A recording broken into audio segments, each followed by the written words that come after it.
ఆడపడుచులు, మా వీర మహిళలు, మీ పోరాట స్ఫూర్తిని నేను మర్చిపోలేను.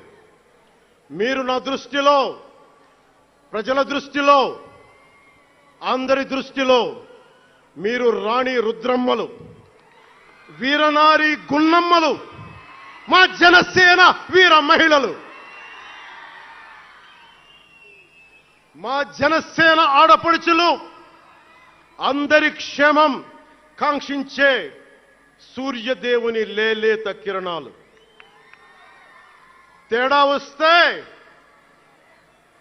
వస్తే కాల్చి కథం చేసే లేజర్ బీములు మా జనసేన వీర మహిళలు. అలాంటి మీకు, మా ఆడపడుచులకి, మా వీర మహిళలకి నేను మీకు రుణపడి ఉంటాను. ఈ రోజున కొణతాల గారు చెప్పినట్టుగా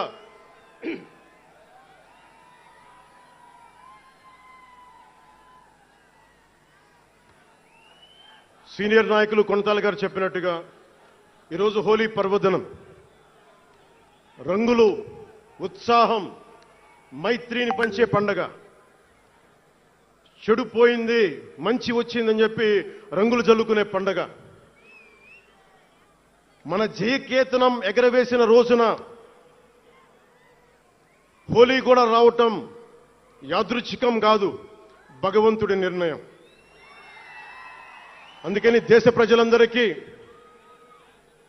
నా హోలీ శుభాకాంక్షలు తెలియజేస్తా ఉన్నాను. ये भगवान का आशीर्वाद है कि जनसेना का यह खास दिन होली के पावन त्योहार के साथ आया है.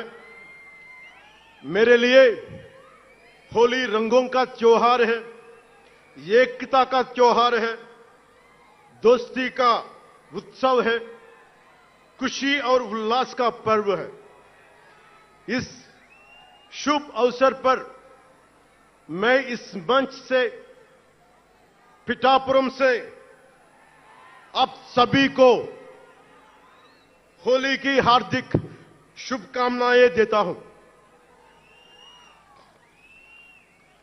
తమిళనాడు నుంచి నాకు ఎంతో ప్రేమనిచ్చారు. మన స్పీచ్లు చూస్తారంటే నాకు తెలియదు. మన తమిళనాడు పర్యటనకి వెళ్తే అందరూ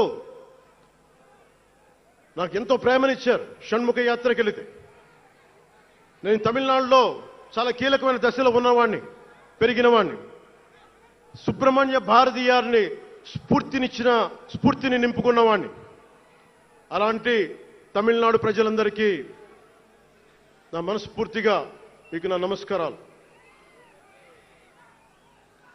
రమణ మహర్షి ఉళ్ళిట్ట ఎన్నట్లు సిద్ధర్గల్ వాళింద సిద్ధపేట్ల సిద్ధర్ భూమి ఉలహ పుదుమరియం తిరుక్కురళవై உலகுக்கு தந்த ஞான பூமி அச்சமில்லை அச்சமில்லை என முழுங்கிய மகாகவி பாரதியார் வீரபூமி உலகத்தை ரட்சிக்கும் கந்தசஷ்டி கவசம் எனும் அருண்கோடை தந்த ஆன்மீக பூமியாம் தமிழகத்தை சேர்ந்த என் அன்பு உள்ளங்களுக்கு எனது அன்பு நிறைந்த வணக்கங்கள். మన మహారాష్ట్రకి వెళితే నాకు మహారాష్ట్రలో అభిమానులు ఉంటారు. అది కూడా రాజకీయ పరంగా ఉంటారు, సినిమాల పరంగా కాకుండా అని నాకు తెలియలా. ఎంతో ప్రేమనిచ్చారు. గౌరవ మహారాష్ట్ర ముఖ్యమంత్రి దేవేంద్ర ఫడ్నవీస్ గారు నన్ను రమ్మని 19 నుంచి అడుగుతా ఉన్నారు. అప్పుడు కుదరలా, 24లో కుదరలేదు, 19లో కుదరలేదు, 14లో కుదరలేదు. మొన్న హర్యానాలో మీరు రావాలి ఖచ్చితంగా అని చెప్పి ప్రత్యేకించి నన్ను పిలిపించారు. నేను ఎన్డీఏ కూటమి కోసం ప్రచారం చేశాను, భారతీయ జనతా పార్టీ కోసం. వెళ్ళిన అన్ని సీట్లు దాదాపు 95% మనం గెలిచాం, ఒక్క సీటు తప్ప. మీకు తెలుసు, నాకు మరాఠీ నేల, మహారాష్ట్ర నేల, ఛత్రపతి శివాజీ మహారాజ్ నేల, ఛత్రపతి సంభాజీ మహారాజ్ నేల. అలాంటి నేలకి ఇక్కడ మనకి ఉన్నారా మీరు? ఓకే. ఇక్కడ మన స్వామీజీ పేరేంటి? ఇక్కడ మన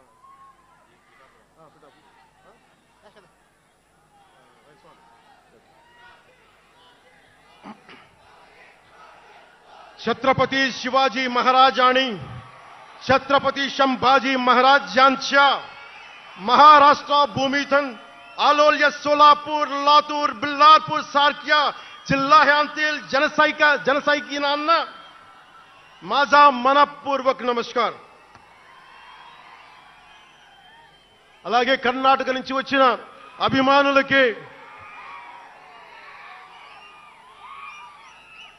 ಕರ್ನಾಟಕದಿಂದ ಈ ಹಬ್ಬಕ್ಕೆ ಆಗಮಿಸಿದ ನನ್ನ ಜನ ಸೈನಿಕರಿಗೆ, ನನ್ನನ್ನು ಪ್ರೀತಿಸುವ ಕರ್ನಾಟಕದ ಜನ ಸೈನಿಕರಿಗೆ హృత్పూర్వక నమస్కారాలు. చాలా భాషలు అయిపోయినాయి కదా. అది మీకు అర్థమైంది కదా. రెండు భాషలు ఒక్క భాషలా కాదు. భారతదేశానికి కావాల్సింది తమిళనాడుతో సహా we need multiple languages, not just two. We need multiple languages to keep, not just for the integrity of the country, but also to understand each other, to share love with each other. అందుకనే బహుభాష భారతదేశానికి మంచిది. చెప్తామా? భారత్ మాతాకి జై. బోలో భారత్ మాతాకి.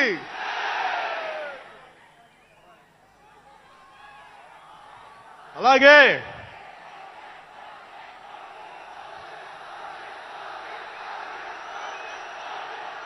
చేద్దాం చాలా వస్తుంది.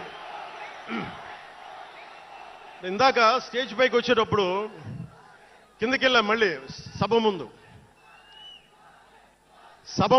చాలా సినిమాలు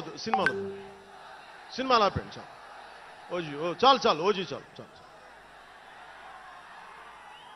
అంటే మీ అందరికీ నేను సినిమాలు ఎందుకు వద్దని చెప్తానంటే, సినిమాలు తక్కువ చేయడం నా ఉద్దేశం కాదు. మీరు ఓజీ సినిమాకి వెళ్ళి జనసేన జిందాబాద్ అని ఎలా అనకూడదు, ఇక్కడికి వచ్చి సినిమా ఎందుకు అనకూడదంటే, ప్రాణాలు తెగించున్నారు ఇక్కడ వాళ్ళందరూ, ఇక్కడ జన సైనికులు. ఎందుకు సినిమా మాట్లాడకూడదు అంటే, 450 మంది పైచీలకు జన సైనికులు సినిమాలను కాదు సిద్ధాంతాలు నమ్మి చనిపోయారు. వారి గౌరవం కోసం.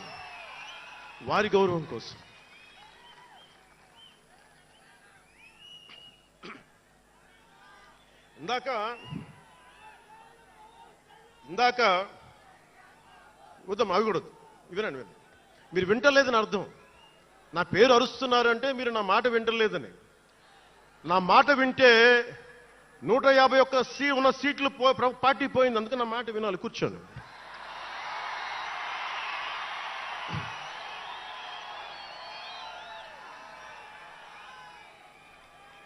ముందుగా నేను 11 సంవత్సరాల క్రితం పార్టీ పెట్టినప్పుడు, ఈరోజు మీకు డేటాలు చెప్పను, ఎన్డీఏ ప్రభుత్వం గురించి వీటిని చెప్పలేను.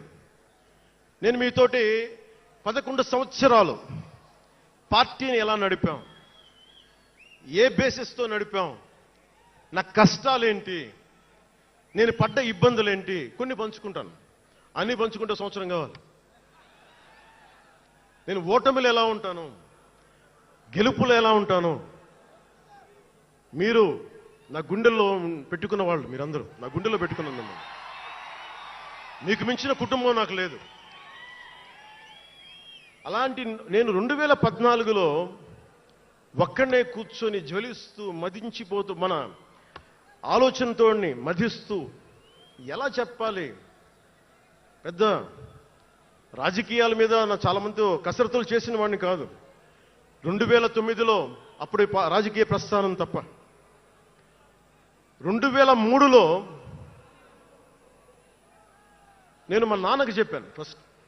ఈరోజు మా నాన్నగారు లేరు, స్వర్గస్థులయ్యారు. మా నాన్నకి మా అమ్మకి 2003లో చెప్పారు, అమ్మ నేను ఒకరోజు పాలిటిక్స్కి వెళ్తాను. మా అమ్మయ్య మా నాన్నకి నచ్చల మాట. శుభ్రమైన కెరీర్ పెట్టుకొని పిచ్చేంట్రా నీకనే. కానీ నేను చెప్పలేకపోయినా ఆ రోజున. నేను సినిమాలని దృష్టిలో పెట్టుకొని ఎదగలేదు, సమాజాన్ని దేశాన్ని దృష్టిలో పెట్టుకుని ఎదిగాను. సినిమా నాకు ఉపకరణం అయింది కానీ సినిమా నా జీవితం కాలం. చెప్పలేకపోయినా ఆ రోజున.